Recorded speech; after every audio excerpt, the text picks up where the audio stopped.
கோவையில் ராஷ்டிரிய சனாதன சேவா சங்கம், பிராமின் அசோசியேஷன் மற்றும் ஆதிசைவ சிவாச்சாரியார் கூட்டமைப்பு சார்பில் கோவை மாநகர காவல்துறை ஆணையரிடம் ராஷ்டிரிய சனாதன சேவா சங்க நிறுவன தலைவரும் அகில பாரத மக்கள் கட்சி தலைவருமான முனைவர் ராமநாதன் தலைமையில் நக்கீரன் பிரகாஷ் என்பவரை கைது செய்ய வேண்டும் என்று புகார் அளித்தனர்.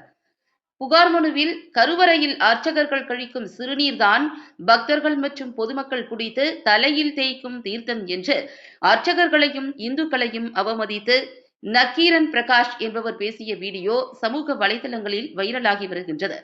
இந்த அவதூறான பேச்சு பிராமணர் சமுதாயத்தினர், சிவாச்சாரியார்கள், பட்டாச்சாரியார்களுக்கு மற்றும் இந்துக்களை இழிவுபடுத்தும் நோக்கில் பேசியதால் காவல்துறையினர் உடனடியாக அவரை கைது செய்ய வேண்டும் என்று புகார் அளித்துள்ளனர்.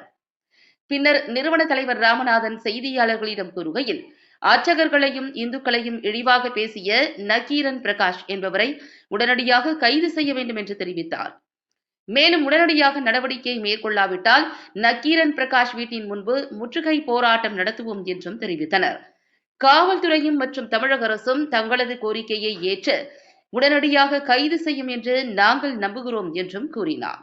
இந்நிகழ்வில் அகில பாரத மக்கள் கட்சி மாவட்ட துணைத் தலைவர் நாராயணசாமி, சிவசேனா மாநில துணைத் தலைவர் பூக்கடை ஆனந்த், ஆதிசைவ சிவாச்சாரியார் கூட்டமைப்பு தலைவர் மணிகண்டன், செயலாளர் செல்லமுத்துக்குமார், ஒருங்கிணைப்பாளர்கள் ரவிச்சந்திரன், கல்யாணசுந்தரம், பாலு, சுப்பிரமணியம், சபரிநாத், வினோத், சிவசேனா மாநில செயலாளர் ரமேஷ், திருப்பூர் மாவட்ட துணைத் தலைவர் சந்தனகுமார், பாலசுப்பிரமணியம், குருக்கள், நிர்வாகி கண்ணன் உட்பட பலர் கலந்து கொண்டு தங்களது எதிர்ப்பை பதிவு செய்தனர். வணக்கம். ராமநாதன், அகில பாரத மக்கள் கட்சி, ராஷ்டிரிய சனாதன சேவா சங்கம், பிராமின் அசோசியேஷன் தலைவர். இன்றைக்கி நாங்கள் கோவை கமிஷனர் ஆஃபீஸில் பிராமின் அசோசியேஷன் மற்றும் ஆதிசைவ சிவாச்சாரியார் கூட்டமைப்பு சார்பில் இன்றைக்கி கம்ப்ளைண்ட் கொடுக்க வந்திருக்கோம்.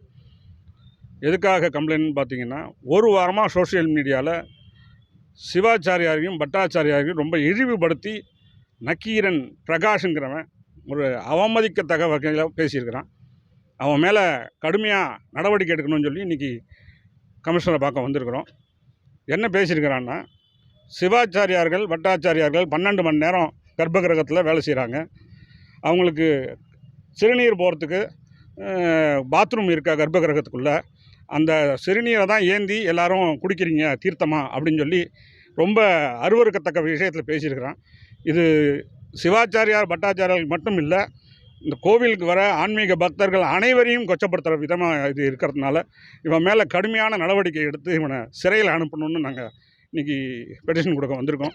இந்த பெட்டிஷனுக்கு சரியான நடவடிக்கை எடுக்கலைன்னு சொன்னால் நாங்கள் உரிய கோர்ட்டில் நாங்கள் போட்டு சரியான சட்ட விதி எடுப்போம் அப்படின்னு இந்த காணொலி மூலமாக தெரிஞ்சுக்கிறேன்.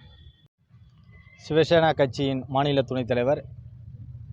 இந்து விரோத போக்கு நடவடிக்கையாக நக்கீரன் பிரகாஷ் என்பவர் ஆன்மீக அன்பர்களையும் பிராமண சகோதரர்களையும் கொச்சைப்படுத்தும் நோக்கத்தில் ஒரு வார்த்தையை பதிவிட்டிருக்காரு. இது இந்துக்கு எதிரான பதிவாகும். இதே நிலை தொடர்ந்தால் தமிழகத்தில் இந்து கூட்டமைப்பு சார்பாக அவன் வீட்டை முற்றுகையிடும் போராட்டம் நடைபெறும் என்பதை தெரிவித்துக் கொள்கிறேன்.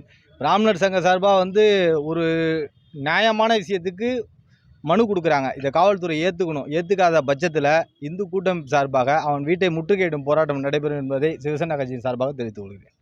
வணக்கம்.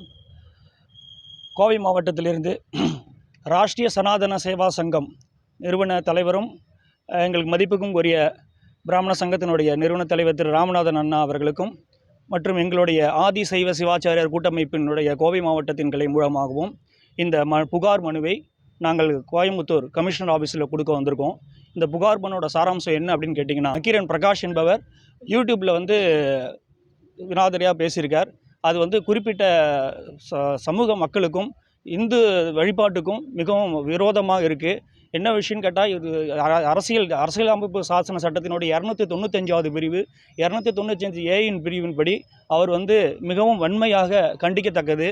இது தமிழ்நாடு அரசாங்கமும் நம்மளுடைய தாயன்பு கொள்ளம் கொண்ட திரு முதல்வர் ஐயா அவர்களும் இதேமாரி சம்பவங்களை தமிழ்நாடு அரசாங்கம் தடுத்து இருக்க வேண்டும். எங்களுடைய இந்து சமய வழிபாட்டு முறைகளுக்கும் மற்றும் அனைத்து விதமான வழிபாட்டு முறைகளுக்கும் மிகவும் விரோதமாக இருக்கிறது. இது கருத்து சுதந்திரம் என்ற பேரில் இவர் எந்த விதமான ஆதாரமும் இல்லாமல் அவதூறு பரப்புகிறாங்க. இதேமாரி அவதூறு பரப்புறதுக்கு தடை செய்ய வேண்டும். இந்த தமிழ்நாடு அரசாங்கம் மிகவும் தாயன்புள்ளத்தோடு கொண்டு இதே மாதிரி விஷயங்களை தடை செய்ய வேண்டும். எல்லாரும் எல்லா விதமான பூஜை புனஸ்காரங்களும் அவங்கவுங்க செய்கிறதுக்கான விதிமுறைகளும் வழிபாட்டு முறைகளும் இருக்கிறது. அதுக்கான சுதந்திரம் அதுக்கு தரப்பட்டிருக்கிறது. கருத்து சுதந்திரம் என்ற பெயரில் இதேமாதிரி அவதூறான விஷயங்களை பரப்புவதை தமிழ்நாடு அரசாங்கம் இரும்பு கரம் கொண்டு அடக்க வேண்டும் என்பதை மிகவும் பணிபுடன் தெரிவித்துக் கொள்கிறோம்.